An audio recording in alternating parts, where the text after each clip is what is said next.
नमस्कार दोस्तों, आप देख रहे हैं हमारा लोकप्रिय चैनल लेन देन न्यूज़ और मैं हूं आपका दोस्त दिनेश महेश्वरी। दोस्तों, काफ़ी समय से आपसे मुलाकात नहीं हो पाई, लेकिन अब हम नई फसल के साथ में आपसे फिर से मुलाकात कर रहे हैं। आपको पता है कि सरसों की नई फसल मंडियों में आनी शुरू हो गई है और आप सोच रहे होंगे कि सरसों के इस बार अप्रैल में क्या भाव रहेंगे, मार्च में क्या भाव रहेंगे, आगामी क्या अनुमान है और किस तरह की पैदावार है, इसके बारे में भी हम आज चर्चा करेंगे और साथ ही सोयाबीन के गिरते भावों पर भी हम चर्चा करेंगे। इन सभी बातों की जानकारी देने के लिए आज हमारे साथ है शिव एडिबल के डायरेक्टर बजरंग कुमार जी साहब।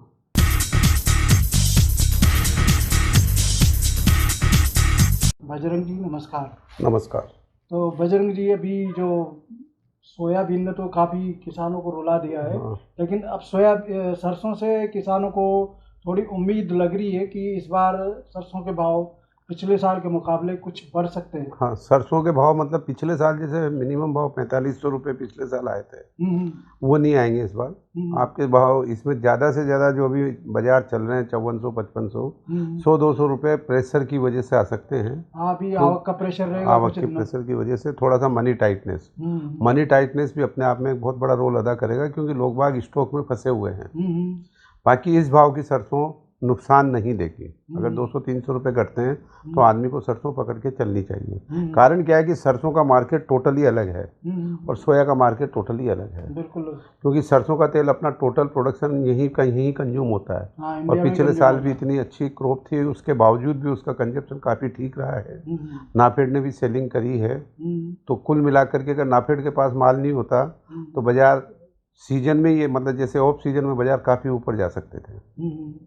तो मेरा तो ध्यान है कि भाई अगर ये प्रेशर के अभाव में अगर इसमें जैसे मार्च में अगर आ जाए तो 200-300 रुपये अगर कम होते हैं तो आपको आदमी को माल लेके चलना चाहिए। भाई, मार्च में तो आवक का प्रेशर रहेगा और अप्रैल में भी रहेगा कुछ हाँ, जैसे नॉर्थ राजस्थान की तरफ रहता है। लेकिन अच्छा, इस बार भी रकबा थोड़ा सा कम है, बाकी उतारा ठीक है और ऑयल परसेंटेज भी थोड़ी ठीक है।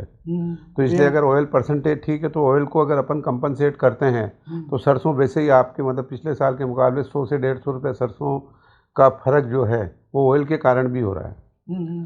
तो इसलिए मेरे विचार से सरसों में नुकसान ज़्यादा होने की संभावना नहीं है। सरसों का 42% कंडीशन तेल का वो जो मानते हैं शर्त रहती है, तो उसके हिसाब से सरसों के भाव पिछले साल से जैसे अप्रैल मई में जाकर के कुछ बढ़ने की संभावना है क्या? नहीं, बढ़ेंगे, बाजार थोड़ा सा रुक के बढ़ेंगे। तेल का कंजम्पशन भी अच्छा है, तेल का कंजम्पशन भी ठीक है और कई आसपास हरियाणा वगैरह कई राज्यों में सरसों की तेल ज़्यादा मात्रा में मतलब खाई जाती है, तो उसी हिसाब से मतलब हाँ, इसका लोकल कंजप्शन बढ़ा है और विशेष करके कोरोना के बाद तो विशेष करके बढ़ा है। हाँ, खास तौर से कोरोना। अच्छा, दूसरा क्या है कि जो इसमें मिक्सिंग वाले तेल भी है ना, वो भी अपने आप में महंगे हैं। तो इसलिए क्या है कि प्योरिटी के हिसाब से सरसों का कंजप्शन हमेशा ठीक रहेगा। इम्पोर्टेड तेल जो पाम वगैरह जो काफ़ी मात्रा में आता इम्पोर्ट पाम भी है, महंगा है, सोया भी है, सब मतलब महंगे हैं। तो उसके कारण भी तेलों के भाव में बढ़ेंगे तो सरसों का भाव भी नेचुरली बढ़ने की उम्मीद है। सरसों के भाव बहुत ज़्यादा टूटने की उम्मीद है। हाँ, तो मतलब मई में जाकर के 200-500 रुपये इसमें बढ़ सकते हैं क्या? नहीं, 200-500 रुपये की तो आजकल नहीं रहा साहब, क्योंकि आजकल दिनेश जी प्रॉब्लम ये है कि जब से गवर्नमेंट का जो हस्तक्षेप है देखो उसके बाद एक साल एक साल खरीदेगी भी, इसका गुण 150 है। बाकी जब तक 200-300 रुपये नहीं घटेगी जब तक कोई भी आदमी गवर्नमेंट को भी नहीं देने वाला। तो अब अपन बात करें कि सोयाबीन की जो बाजार धरातल पे आ गए बिल्कुल। तो अब इसके पीछे क्या कारण लग रहे हैं कि सोयाबीन में क्या गवर्नमेंट ने जैसे 2 तरह के स्टेप की बात थी कि एक तो ड्यूटी लगाना था तो ड्यूटी लगा दी। बाकी अभी तकलीफ एक और आ रही है, जब से ट्रंप भाई साहब आए हैं तो उन्होंने तो एक बार और कर रहे हैं कि साहब आप आज ही परसों ही स्टेटमेंट था कि आयातित जो आप तेल कर रहे हैं, क्योंकि अपन बहुत बड़े इम्पोर्टर हैं अमेरिका से तेल के, वो बार बार इस बात के लिए प्रेशर कर रहा है कि आप है ना इम्पोर्ट ड्यूटी कम करिए। तो अगर इम्पोर्ट ड्यूटी गवर्नमेंट कम करती तो इसकी हालत और ख़राब हो सकती है, खाद्य तेलों की हालत। हाँ मतलब, और दूसरा उनका बिल्कुल प्रेशर है। अभी जो पूरा सिनेरिया मतलब आप इसको उसके वर्ल्ड के हिसाब से सोच सकते हैं। उन्होंने कहा कि सब्सिडी, हाँ ग्लोबल जैसे हम बार बार डीओसी पे जो इंसेंटिव की बात कर रहे थे, तो उनका स्पष्ट करना है कि भाई हम लोग अब और सब्सिडी हमें ख़त्म करनी है, धीरे धीरे हम इंसेंटिव प्रोवाइड नहीं कर सकते। फॉरेन के मार्केट सस्ते हैं, जो डीओसी है, तो डीओसी का जो एक्सपोर्ट होना चाहिए वो एक्सपोर्ट हो नहीं रहा। तीसरा जो मैं बार बार कहता हूँ कि आपको डीडीजीएस ने भी हिंदुस्तान की जो डीओसी का मार्केट बहुत ख़राब किया है। जो इथेनॉल पे अपना कंटिन्यूस प्रेशर चल रहा है, तो इथेनॉल के बाद जो वेस्ट बचता है डीडीजीएस, वो पोल्ट्री में कंटिन्यूस जा रहा है। तो अभी पोल्ट्री में जो अंडे देने वाली मुर्गी है वो तो मैक्सिमम डीडीजीएस ही ले रही है। सोया का कंजप्शन वैसे कम हो गया, एक्सपोर्ट नहीं हो रही।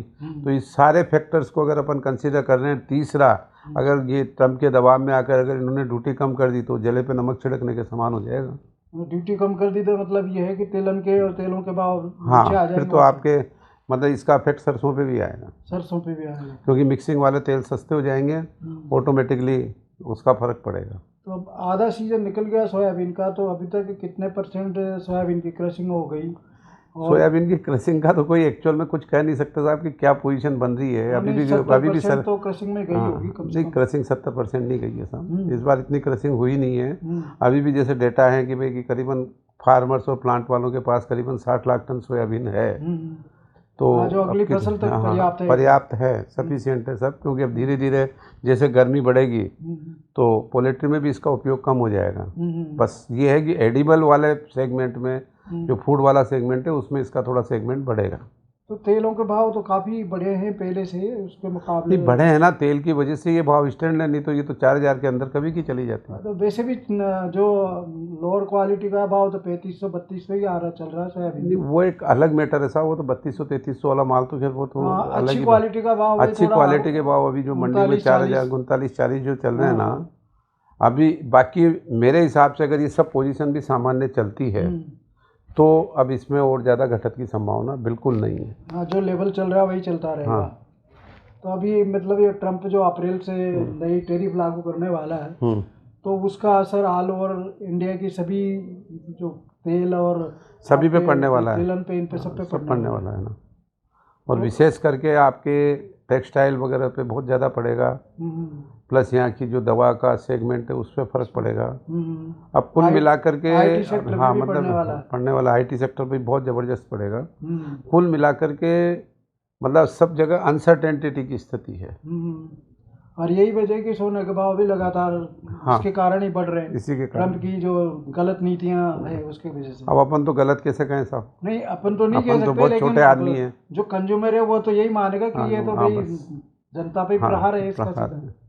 अब वो ये चाहता ये है कि भाई कि कैसे भी जो हिंदुस्तान इतना बड़ा उपभोक्ता मार्केट है, यहाँ पे टैरिफ का बैरियर कम हो और मैक्सिमम माल डंपिंग ग्राउंड ये बने। तो टैरिफ का मार्केट जो है वो तो और जापान और कई देशों में तो भारत से कई गुना ज़्यादा है। नहीं ज़्यादा तो है, बाकी जो मास कंजप्शन जो है, जापान की क्वांटिटी, परचेज की क्वांटिटी कितनी सी है, उसके मुकाबले अगर हिंदुस्तान को देखो, सबसे बड़ा कंज्यूमर मार्केट है, सबसे बड़ा कंज्यूमर भारत है, चाइना है, यहाँ पे ही तो उसको मिलेगा बेनिफिट। क्योंकि अमेरिका अब ये चाहता है कि उसकी चौधराहट पूरे उसमें चले, वर्ल्ड में चले। कारण उसके पीछे बहुत स्पष्ट है कि साहब रूस भी कमज़ोर हुआ ही है, काफ़ी समय से स्थिति रूस की खराब है। तो इस वजह से मतलब कुल मिला करके अभी मेरा तो सबसे यही निवेदन है कि आमने सामने का मजूरी बेसिस काम करें और प्रसन्न रहें। मतलब ना ज़्यादा स्टॉक करें, बिल्कुल सामने ज़्यादा लेके चलें, क्योंकि अनसर्टेनिटी इतनी होगी कि कल क्या होगा किसी को मालूम नहीं है। सही बात। वहाँ के दबाव में आके ड्यूटी कम कर दी तो वैसे हालत ख़राब हो जाएगी, फिर तो दोनों में ख़राब होनी है, सरसों में सोयाबीन दोनों में ख़राब होनी है। बिल्कुल। क्योंकि अभी भी कंटिन्यूस ट्रम्प का ये चल रहा है कि कैसे भी भाई इसको ड्यूटी को कम किया जाए, क्योंकि एक्सपोर्टर है, ऑयल का बहुत बड़ा एक्सपोर्टर है अमेरिका, और उसका मेजर अपने आता है। तो वो चाहता ये है कि भाई कि कैसे न कैसे इस तरह से हो। सही है। तो सोयाबीन में भी बाजार सुधरने की उम्मीद नहीं है, लेकिन सरसों में कुछ उम्मीद कर सकते हैं, कर सकते हैं। और सोयाबीन में भी अगर एजिट पोजीशन रहती है तो थोड़ी बहुत उम्मीद कर सकते हैं। तो दोस्तों ये थी सरसों और सोयाबीन की लेटेस्ट जानकारी। अगर आपको ये वीडियो अच्छा लगा हो तो लाइक कीजिए, शेयर कीजिए, साथ ही हमारे चैनल को सब्सक्राइब कीजिए। अगर आपके पास भी कोई अच्छे सुझाव हो तो आप बताइए। धन्यवाद। बिल्कुल।